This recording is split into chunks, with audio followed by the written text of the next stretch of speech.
Creo que sí oigo el aire prendido, porque de aquí voy a salir empapado. Hoy quiero seguir la serie que voy a presentar en este mes, que se titula Asuntos problemáticos del Evangelio en el Adventismo. La primera parte, y por eso tengo esa foto, la presentamos del mensaje de los tres ángeles, y el primer mensaje dice que vio volar un ángel por en medio del cielo que tenía el evangelio eterno para predicarlo a toda tribu, nación, pueblo y lengua. Y quiero aclarar, ¿verdad? Aquí Juan le está dando el título al verdadero evangelio de evangelio eterno, pero hay por ahí alguien que también usa evangelio eterno, y pues, ¿verdad? Todo lo podemos usar, está en la Biblia, pero no estoy hablando de nada que tenga que ver con otra persona u otro pastor, sino de lo que la Biblia dice. Y nuestro propósito es aclarar lo que en la Biblia es el verdadero evangelio. Hoy vamos a ver, la vez pasada vimos cómo dentro de la iglesia tenemos diferentes evangelios que han surgido. Y hoy queremos enfatizarnos en la salvación objetiva y subjetiva. ¿Qué son? ¿Qué es? ¿Y por qué es importante? Ahora, surgió de la reforma del siglo XVI y se desarrollaron dos conceptos de la salvación. Es decir, la salvación como nosotros la predicamos en los protestantes surgió de ese movimiento de reforma que comenzó Martín Lutero. Y desde entonces y hasta el presente ha habido dos conceptos que han dominado el protestantismo.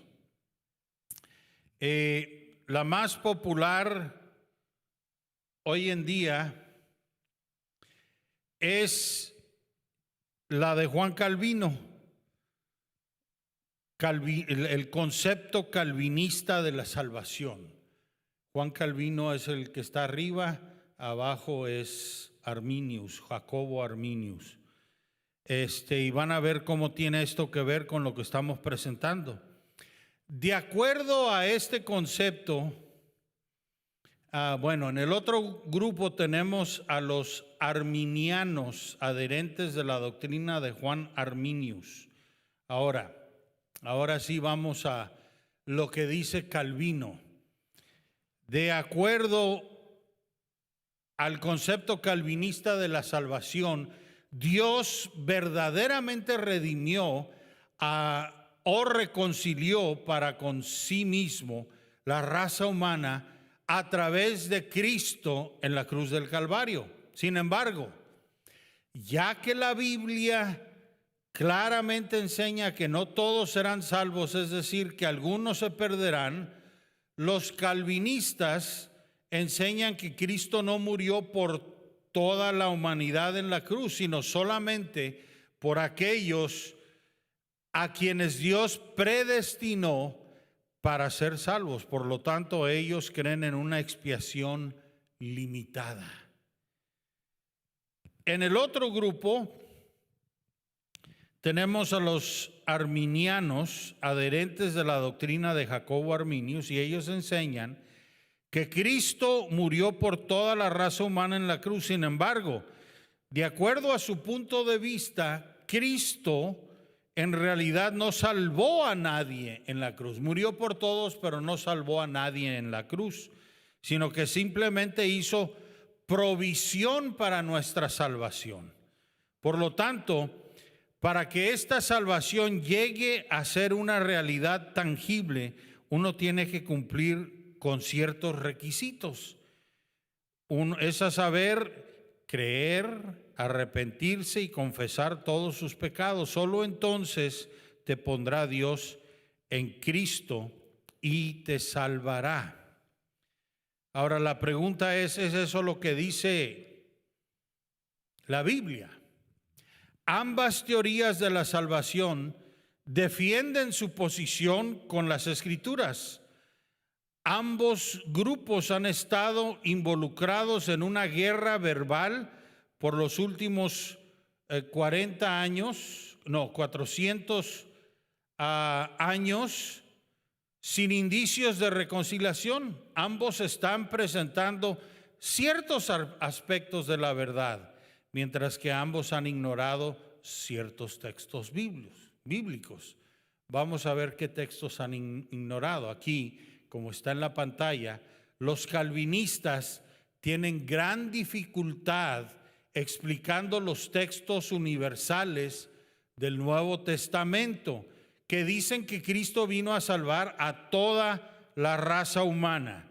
Y les voy a presentar 4. Aquí están los primeros 2. Juan 3, 16 y 17, lo conocemos bien. Porque tanto amó Dios al mundo que dio a su Hijo unigénito, para que todo el que cree en Él no se pierda, sino que tenga vida eterna. Dios no envió a su Hijo al mundo para condenar al mundo, sino para salvarlo por medio de Él. Juan 12, 47. Si alguno escucha mis palabras, pero no las obedece, no seré yo quien lo juzgue, pues no vine a juzgar al mundo, sino a salvarlo. Noten esa última parte. No vine a juzgar, sino a salvar. Esa fue su primer tarea. Ya en el cielo es diferente su tarea. Pero aquí en la tierra a eso vino. Ahora, los siguientes 2 versículos. Primera de Timoteo 2, 5 y 6 dice, porque hay un solo Dios y un solo mediador entre Dios y los hombres, Jesucristo hombre, quien dio su vida como rescate, ¿por cuántos? Por todos. Este testimonio Dios lo ha dado a su debido tiempo. Y luego Tito 2:11, en verdad, Dios ha manifestado a toda la humanidad su gracia, la cual trae salvación.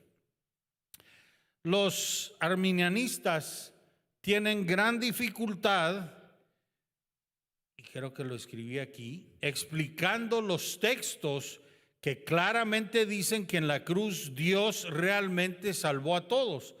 Así es que redimió, reconcilió para con sí mismo toda la raza humana. Así es que los textos que acabamos de decir enfatizan que Cristo vino a salvar todo el mundo. No dice que nada más algunos, aunque ellos van a usar otros textos para tratar de decir eso. Ahorita les vamos a mostrar la diferencia. Pero aquí estamos viendo el problema que tienen los arminianistas con estos otros textos. Vamos a verlos. Romanos 5, 10 y 18. Porque si cuando éramos enemigos de Dios fuimos reconciliados con Él mediante la muerte de su Hijo, con cuánta más razón, habiendo sido reconciliados, seremos salvos por su vida. Por tanto, así como una sola transgresión, noten la comparación, causó la condenación de todos, también un solo acto de justicia produjo la justificación que da vida a todos. Y ese es un problema para los arminianistas, porque ahí claramente está diciendo el apóstol Pablo que la salvación es para todos. Segunda de Corintios 5, 18 y 19, todo esto proviene de Dios, quien por medio de Cristo nos reconcilió consigo mismo y nos dio el ministerio de la reconciliación. Esto es, que en Cristo Dios estaba reconciliando al mundo consigo mismo, no tomándole en cuenta sus pecados y encargándonos a nosotros el mensaje de la reconciliación. Ahora, en 1 Timoteo 4:10 dice así, en efecto, si trabajamos y nos esforzamos es porque hemos puesto nuestra esperanza en el Dios viviente, que es el Salvador de todos. Ahora, algo que vamos a explicar, especialmente de los que creen. Vamos a ver por qué dice eso el apóstol Pablo. Y primera de Juan 2:2, Él es el sacrificio por el perdón de nuestros pecados, y no solo por los nuestros, sino por los de todo el mundo. Así es que la Biblia es clara que Cristo pagó por todos. Entonces, ¿cuál es la diferencia? Vimos en nuestro estudio pasado que los adventistas hoy están divididos en varios grupos en cuanto al evangelio se refiere. Históricamente, sin embargo, nosotros los adventistas pertenecemos al grupo de los arminianos. Como resultado, la mayoría, si no todos los adventistas, han crecido creyendo que Cristo en realidad no salvó a nadie en la cruz, sino que simplemente hizo provisión para la salvación de toda la humanidad. Que a menos que nosotros tomemos la iniciativa y creamos, y a ver, a veces me olvido qué es lo que tengo ahí, si ahí está parte de eso. Nos arrepentimos y confesamos todos nuestros pecados. Estamos de pie frente a Dios como pecadores perdidos y condenados. Como resultado de esta creencia, de esta manera de creer, el concepto del evangelio ha hecho dos cosas a nuestro pueblo. Y estos lo saqué de ahí mismo de el internet, en Google Images. Y noten cómo los tienen a los dos ya de una vez. En uno decía Juan Calvino versus, o sea, en contra de Jacobo Arminio. Y ahí están los dos identificados. Pero esas son las dos cosas que quiero que recordemos.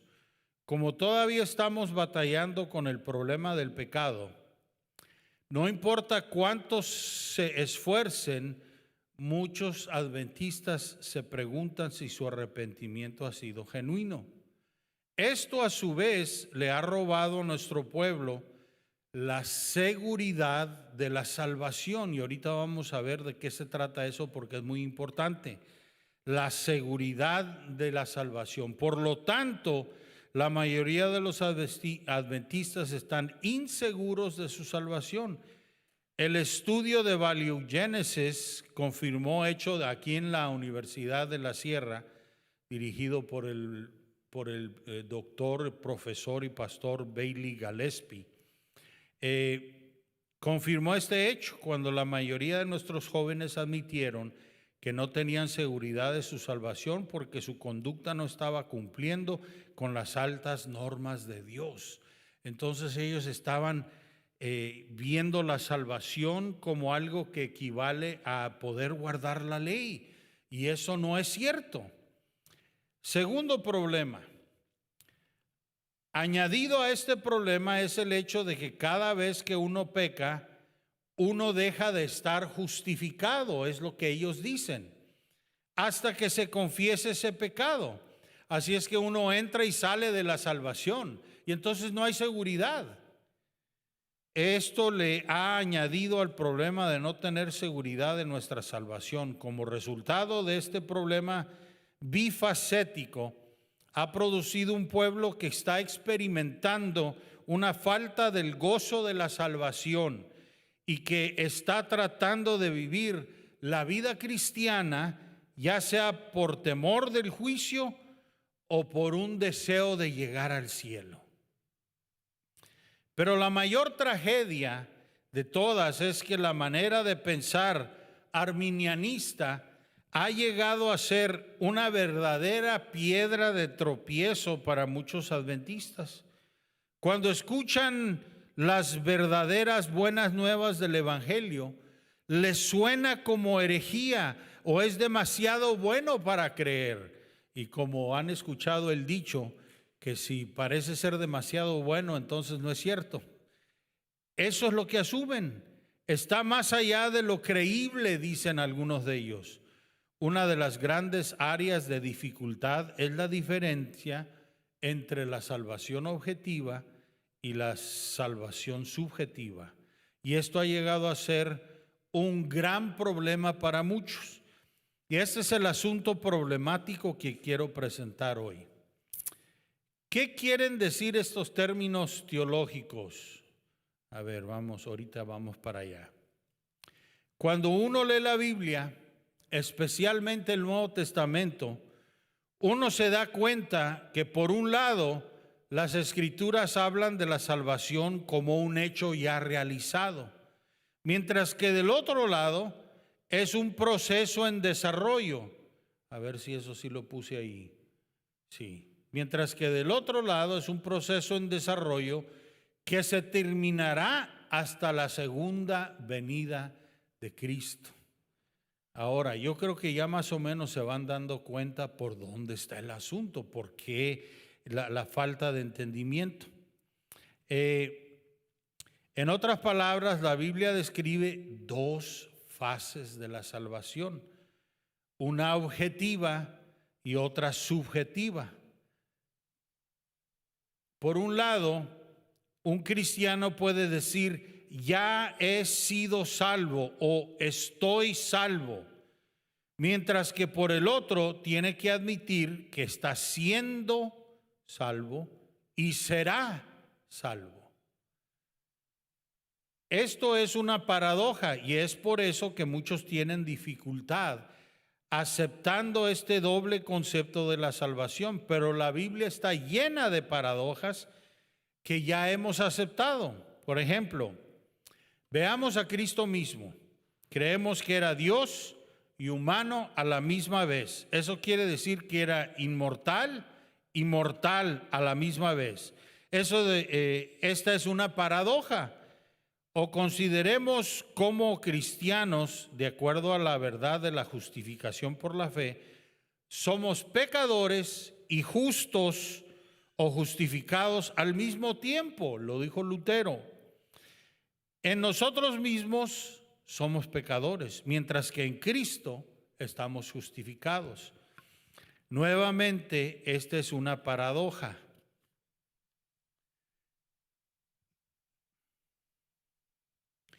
La mejor manera de entender esta paradoja de la salvación es mirar nuestra situación en Adán. Cuando pecó Adán, él realmente u objetivamente condenó a toda la raza humana. Pero esta condenación en Adán, que objetivamente pasó a la humanidad hace miles de siglos, no llegó a ser nuestra personalmente o subjetivamente hasta que nacemos en este mundo. A ver, antes del versículo. De la misma manera, toda la raza humana fue puesta en Cristo. El segundo Adán, a veces se le llama el segundo y a veces el último, como nada más son dos, es lo mismo. En la encarnación, por lo tanto, por su obediencia, toda la raza humana fue objetivamente justificada para vida eterna en la cruz. Y ahí está ese primer término teológico, justificación, que es igual a la salvación objetiva. Miren lo que dice Romanos 5:18. Por lo tanto, así como una sola transgresión causó la condenación de todos, también un solo acto de justicia produjo la justificación que da vida a todos. Así es que Pablo es claro. Así como en Adán quedamos nosotros infectados, en Cristo Jesús recibimos la vacuna y ahora estamos bien.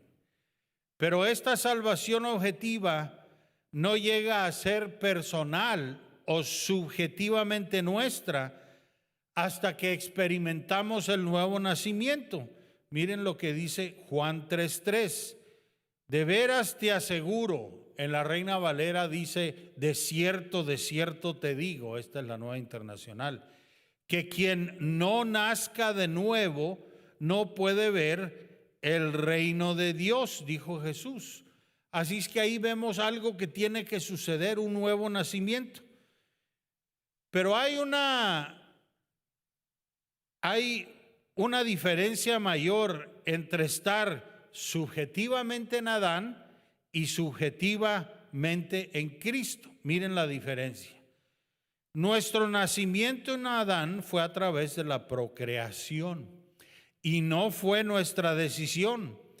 Eso quiere decir que la condenación que Adán trajo a toda la humanidad o a la raza humana caída es heredada por todos los que nacen en este mundo. En contraste, la justificación para vida eterna obtenida objetivamente por Cristo en la cruz para toda la raza humana es experimentada solamente, noten, eso es lo subjetivo, solamente por aquellos que creen en Él y han experimentado el nuevo nacimiento. Observen la salvación objetiva o actual que fue obtenida para toda la humanidad en Cristo. Es el regalo supremo de Dios para la raza humana. Y como todo regalo, no puede ser disfrutado subjetivamente si es rechazado o no es recibido. ¿Qué es recibirlo? Pues abrirlo, usarlo, disfrutar de lo que hay adentro. Así que mientras que la condenación en Adán es heredada, todos la tenemos, y por lo tanto se aplica a toda la humanidad, esto no es cierto con la salvación como experiencia. Solamente los creyentes que han recibido a Cristo por fe experimentarán la salvación. Y vamos ahora a verlo en Romanos 5:17. Dice, si por la transgresión de uno solo reinó la muerte, mucho más reinará en vida por uno solo, Jesucristo,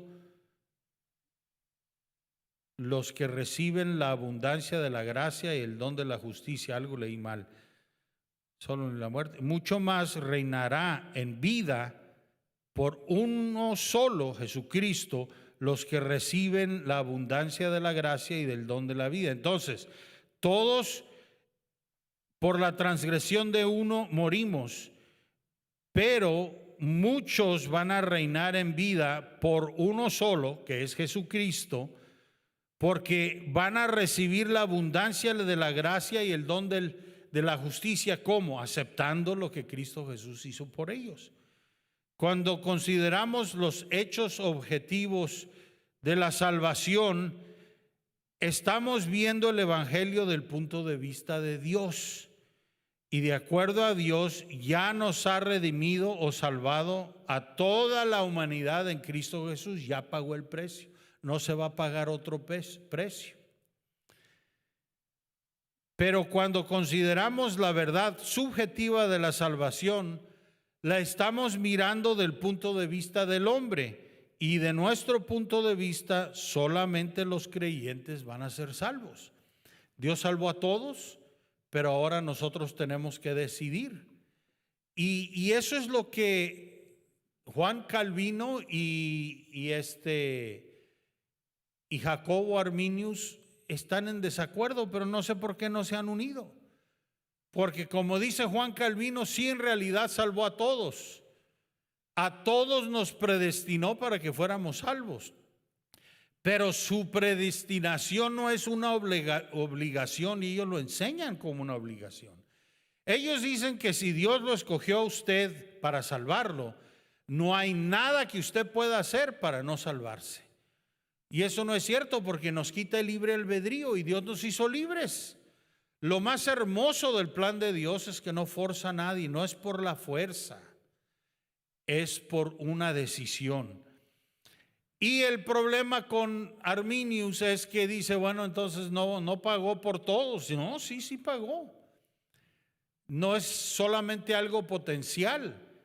Él pagó por todos el precio, ahora solamente queda que las personas lo acepten y hagan suya esa salvación.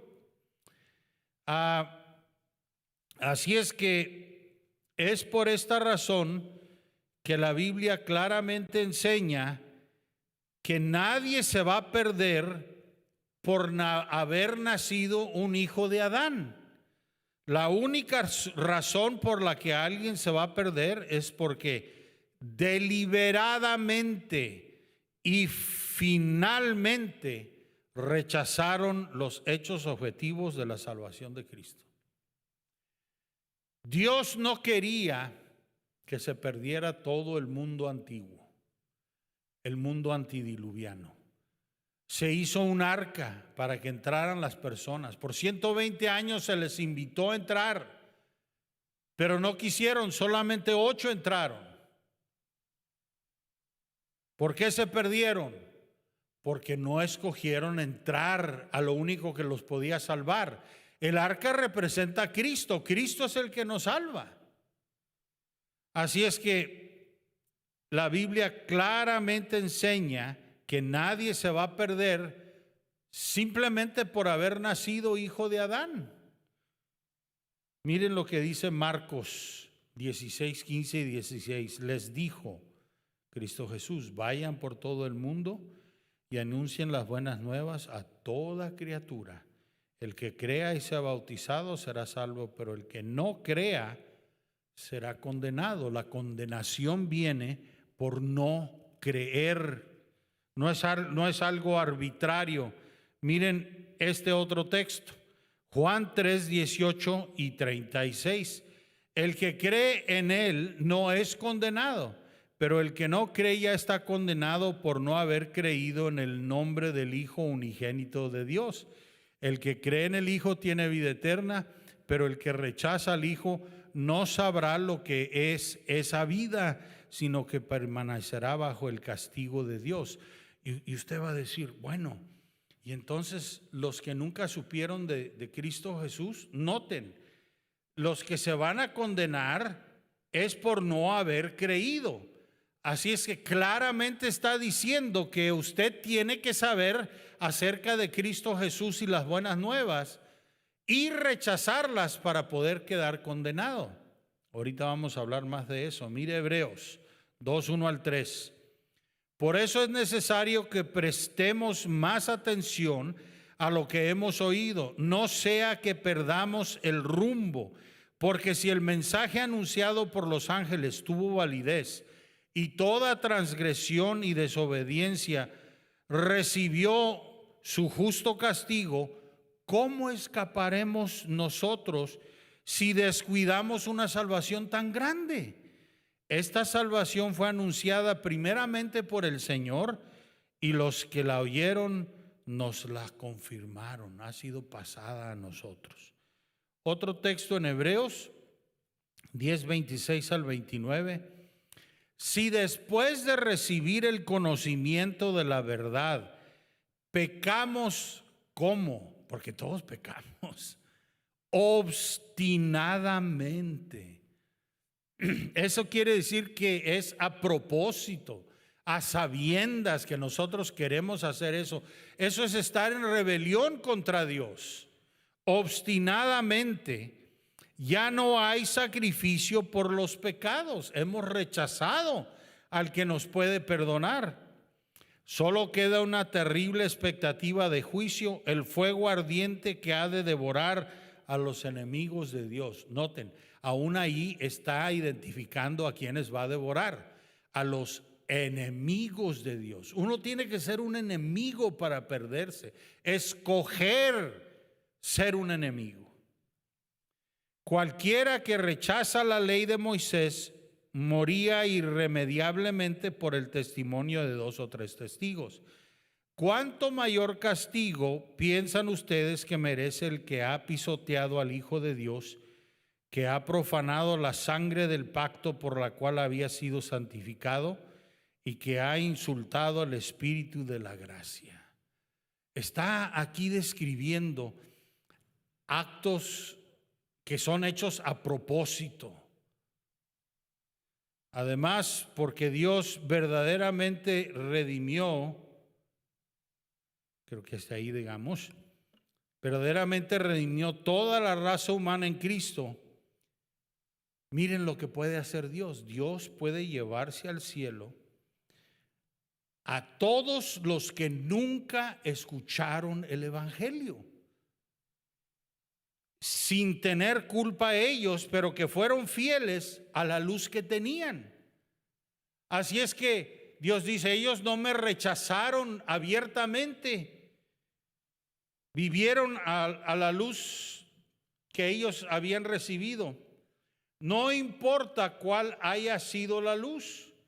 Escucharon de Jesús, escucharán de Jesús por primera vez en ese viaje que los está llevando al cielo, porque hasta van a decir, ¿y esto? ¿Cómo es que estoy aquí? ¿Por qué estoy aquí? Y entonces Jesús les va a explicar cómo Él había pagado el precio por todo el mundo y ellos lo van a aceptar, porque ya tenían un corazón predispuesto, ya habían vivido la luz que Dios les había dado. Y entonces le van a dar gracias a Dios, le van a dar toda la gloria a Jesús por haberlos salvado. Este conocimiento de los aspectos objetivos y subjetivos de la salvación dramáticamente cambiará la manera en que evangelizamos y damos testimonio. Ya no predicamos el evangelio como buen consejo, sino como verdaderas buenas nuevas. Cristo en realidad ya pagó tu precio. Tú solamente tienes que aceptar el regalo y hacerlo diariamente, ponerte de su lado. Y eso es lo que Dios quiere que nosotros hagamos. En el sábado, el pastor Quiroz no va a estar y me toca predicar. Y quiero seguir con este tema. Pero ahora vamos a pasar a qué significa estar en Cristo. Porque Juan 15 nos habla que si no estamos conectados con la vid, pues nos vamos a morir. Entonces queremos estudiar lo de la Biblia. Este es un concepto en Pablo muy importante. Para Pablo todo sucede en Cristo. Y uno de los textos que más conocemos es: con Cristo estoy juntamente crucificado. Es algo que me sucede a mí en Cristo. El Padre me pone en Cristo y entonces ahí muere en la cruz por mis pecados también. Y se supone que muera yo también. Por eso en el bautismo se hace por inmersión, porque tenemos que aceptar que nosotros también tenemos que morir y resucitar con Cristo a vida nueva. Así es que todo ese simbolismo tiene una razón de ser y es importante que lo entendamos en el Evangelio. Así es que los invito para que regresemos el sábado y disfrutemos de lo que el Señor nos quiere enseñar acerca de qué significa estar en Cristo. Vamos a terminar con una oración y gracias por estar con nosotros. Querido Padre Celestial, es maravilloso el estudiar lo que hiciste por nosotros. No les dimos los nombres con los que conocemos porque el cuarto sermón, que va a ser el próximo miércoles, se va a enfocar precisamente en los nombres y va a ponernos ahí por qué es que podemos decir que ya estoy salvo, pero que también estoy siendo salvo y que voy a ser salvo. Las tres cosas son verdad. Ayúdanos, Señor, a entenderlo y a predicarlo para que los demás tengan esperanza. Gracias, Señor, por ese privilegio. Bendícenos, pues, en el nombre de Cristo Jesús. Amén. Pues muchísimas gracias por haber estado aquí conmigo. Gracias. Y que el Señor las bendiga y nos vemos mañana en la mañana en el Zoom y luego el sábado aquí también. Que el Señor las bendiga.